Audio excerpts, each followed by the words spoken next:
जितेंद्र चौधरी, यहाँ पर बैठे सभी साथियों, सबसे पहले अखिल भारतीय जनवादी महिला समिति के केंद्रीय कमेटी की तरफ से आप सभी को इतना बढ़िया, इतना बड़ा, इतना हिम्मत के साथ ये जुलूस निकालने के लिए बहुत बहुत अभिनंदन। हम जानते हैं त्रिपुरा के अंदर किस तरह का दहशत का माहौल है, किस तरह से ये बीजेपी आरएसएस की गुंडागर्दी चलती है, डराने की कोशिशें की जाती है। वो सभी को ठुकराकर आप यहाँ पे शामिल हुए हैं, तो आपको बहुत बहुत क्रांतिकारी अभिवादन करते हैं। जनवादी महिला समिति क्यों औरतों के अधिकारों के ऊपर आज मुल्क के हर एक कोने कोने में आवाज उठा रही है? क्योंकि दिल्ली में जो बैठी है सरकार, उसी की सरकार आपकी त्रिपुरा में भी जो बैठी है, ये बीजेपी आरएसएस की सरकार मुल्क के, हमारे देश के 80-90% जो लोग हैं, जनता है, उसकी जिंदगी में जहर घोलने का काम कर रही है। आए दिन आप देखिए किस तरह के हमले हो रहे हैं। अभी 15 अगस्त गया, आजादी का दिन हमने मनाया। पूरे देश में लोग ये सोच रहे थे कि प्रधानमंत्री जो इस देश की हुकूमत संभाले हुए है, लोगों के सवाल पे कुछ बोलेंगे, लेकिन आम लोगों के सवालों के ऊपर कुछ भी मुंह नहीं खोला। महंगाई इतनी बढ़ गई है, हम यहाँ पे आते वक्त अगरतला के मार्केट में टमाटर का दाम पूछा, तो वो जो भाजी बेचने वाला था, उन्होंने कहा हम तो टमाटर रखना बंद कर दिए क्योंकि कोई खरीदता नहीं है। 150 रुपया किलो, 150 रुपया किलो टमाटर का दाम आज तक कभी भी नहीं हुआ है। दिल्ली में जहां प्रधानमंत्री रहते हैं, जहां गृह मंत्री रहते हैं, जहां अर्थ मंत्री रहते हैं, 200 रुपया किलो है। मतलब जिंदा रहने के लिए जो भी चीज हमें चाहिए आज गरीबों के हाथ से निकल रही है। और अनाज महंगा हो रहा है। जब अनाज महंगा होता है तो गरीब कम खाता है। सरकार की जिम्मेदारी क्या है? सरकार इसलिए होती है कि जब लोग भूख से मर रहे हैं तब उसको अनाज दे। आज यूनाइटेड नेशंस का एक रिपोर्ट है, संयुक्त राष्ट्र दल का, ये हमारा रिपोर्ट नहीं है, संयुक्त राष्ट्र दल का रिपोर्ट है, जो कहता है पूरी दुनिया के अंदर सबसे ज्यादा भूखे लोग भारत में हैं। तो सरकार ने क्या करना चाहिए? सरकार के गोदाम में अनाज सड़ रहा है, आप सबको 10 किलो मुफ्त अनाज दीजिए। राशन के अंदर, राशन की दुकान में आप गेहूं, चावल, दाल, तेल, घी, नमक, साबुन, ऐसे सभी 14 वस्तुएं जो लोगों को जिंदा रहने के लिए जरूरी है, आप दीजिए। लेकिन बीजेपी आरएसएस की सरकार ने क्या किया? कर्नाटका का इलेक्शन में हार गए, उसके बाद पूरे देश में उन्होंने राशन के ऊपर अनाज देना बंद कर दिया। मतलब एक जगह पे महंगाई, दूसरी जगह पे लोग भूख से मर रहे हैं और तीसरी जगह पर ये अंबानी और अदानी की सरकार ने देश में अनाज देना बंद कर दिया। लेकिन जो वामपंथी सरकार है केरला में, उसने क्या किया? बीजेपी की सरकार ने अनाज बंद करा, लेकिन केरला में केरला की वामपंथी सरकार खुद खर्चा करके अनाज खरीद कर केरला की जनता को सस्ते दाम में दे रही है। आपकी बीजेपी की सरकार त्रिपुरा में हर महिला कह रही है कि जब यहाँ पे वामपंथी सरकार थी तब अनाज मिलता था, लेकिन अब बीजेपी की सरकार जो दिल्ली में कर रही है वही यहाँ पर आपकी बीजेपी की सरकार कर रही है। राशन में बिल्कुल कुछ भी अभी नहीं मिल रहा है।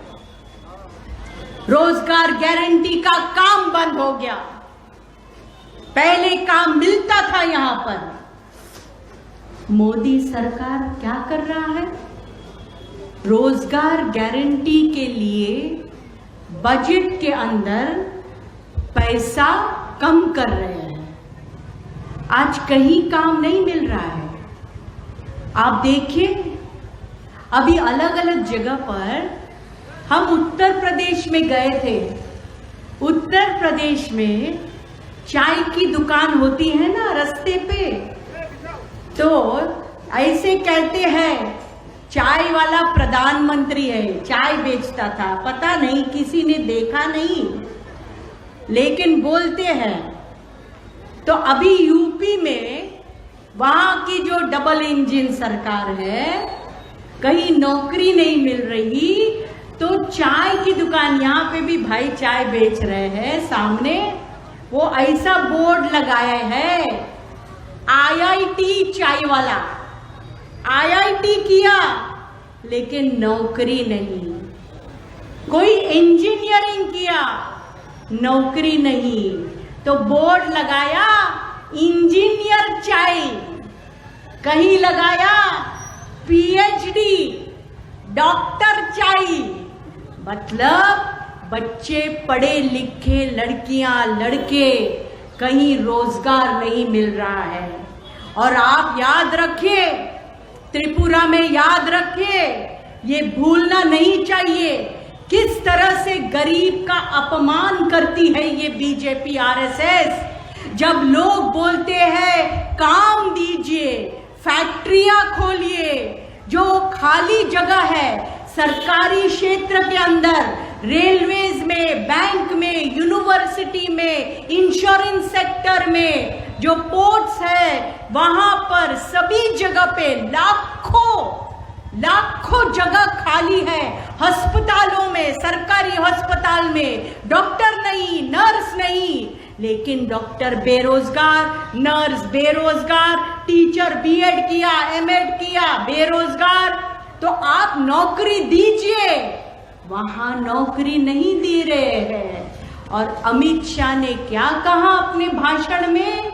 2 साल पहले वादा किया था ना, 2 करोड़ लोगों को हम हर साल काम देंगे। 2 करोड़ देना तो छोड़ दीजिए, जिसकी नौकरी थी वो भी अभी गई है। इसका मतलब बेरोजगारी बढ़ा। तो अमित शाह ने बेरोजगार युवक को, हमारे बच्चों को, जिनको हमने पढ़ा लिखा कर बड़ा किया, उनको कह रहे हैं आपने IIT किया, आपने इंजीनियरिंग किया, लेकिन हमने तो वादा नहीं किया था आपसे नौकरी देने का। ये तो हम तो जुमला सरकार है। ये सुप्रीम कोर्ट में बोला अमित शाह ने, हम तो जुमला सरकार है। इसलिए अभी आप क्या करो, आप पकोड़े बेचो। पकोड़ा जानते हो? आलू का पकोड़ा, प्याज का पकोड़ा। तो इसलिए हमने आपको भेजा, इसलिए आप गृह मंत्री बने हो हमको ये बताने के लिए कि हमको पकोड़ा बेचना चाहिए? आपका काम क्या है? आपका काम है नौकरी देना। रोजगार गारंटी में काम नहीं मिल रहा है, ग्रामीण एरिया से जीने का कोई जरिया नहीं, इसलिए लोग शहर में आते हैं और शहर में रास्ते पे रहते हैं, झोपड़ियों में रहते हैं और वहां पे भी घर तोड़ने के लिए आ जाते हैं सब जगह पर। स्मार्ट सिटी बनाना है उनको। स्मार्ट सिटी में इंसान की कोई कीमत नहीं, आप मरो या जियो हमको कुछ लेना देना नहीं। पढ़ाई लिखाई का सवाल है, उसमें बजट कट कर दिया। स्वास्थ्य का सवाल है, उसमें बजट कट कर दिया। आदिवासी इलाकों के अंदर, त्रिपुरा के अंदर एक बहुत बड़ा हिस्सा आदिवासी इलाकों के का है। आदिवासी इलाकों के जो भी संगठन है, आदिवासी इलाकों में रहने वाले हमारे जो लोग हैं, उनको ध्यान रखना चाहिए, क्योंकि गरीब आदमी भी वोट देता है बीजेपी को। कोई भी वजह से हो, पैसा लेके हो, दारू की बोतल लेके हो, डर के मारे भी कभी कभी वोट दे देते हैं। लेकिन ये ध्यान रखना चाहिए कि जो गरीब इंसान वोट देता है, आज उसी गरीब इंसान की जिंदगी में आग लगाने का काम ये बीजेपी आरएसएस कर रही है। तो पूछना पड़ेगा ये बीजेपी के नेताओं को, इसलिए हमारा वोट मांगा आपने ताकि आप हमारी जमीन हथिया लो। सभी आदिवासी इलाकों का जो कानून है, जो वन संरक्षण कानून है, फॉरेस्ट कंजर्वेशन एक्ट, वो बदल दिया। जो हमारा वन अधिकार का कानून है, उसका कहीं पे अमल नहीं हो रहा है। जमीन अंबानी और अदानी के लिए जंगल की जमीन, वहां पे बड़े बड़े बियर बार खोलेंगे, होटल खोलेंगे, पैसे वाले लोग आएंगे और हमारी आदिवासी बहन इन घरों में जाकर कपड़े और बर्तन धोने का काम करेगी। ये उनका पूरा नियोजन है। इसलिए आदिवासी इलाकों की सभी जनता ने एक साथ आकर ये जो हमारा देशद्रोही सरकार है, उनको हमारे जमीन से भगा देने का काम हमको एक साथ में मिलकर करना चाहिए। औरतों के ऊपर हिंसा कितनी बढ़ गई है। त्रिपुरा में क्या गुंडा राज चल रहा है। कोई भी औरत सुरक्षित नहीं है। लड़कियां स्कूल से आ रही है, कॉलेज से पढ़ के आ रही है, रिक्शा में, कहीं पे कोई गाड़ी में गुंडे लोग घूम रहे हैं, उनको उठा लेते हैं, बलात्कार करके फेंक देते हैं, मार डालते हैं। इस तरह का चल रहा है। ये एक जमाने में हुआ करता था, जब राजा महाराजा थे ना, जब बड़े बड़े जमींदार थे 200 साल पहले, आजादी के पहले ऐसे हुआ करता था। राजा महाराजा अपने गुंडों को भेजता था, उठा लाओ वो लड़की को, उठा लाओ वो लड़की को। इस तरह से आज तो भारत आजाद है, हमारा संविधान है। संविधान हमको अधिकार देता है, हमको आत्मसम्मान के साथ जिंदगी जीने का अधिकार, मेरी मर्जी से जिंदा रहने का अधिकार। कहाँ है वो अधिकार? अभी कहीं दिख रहा है?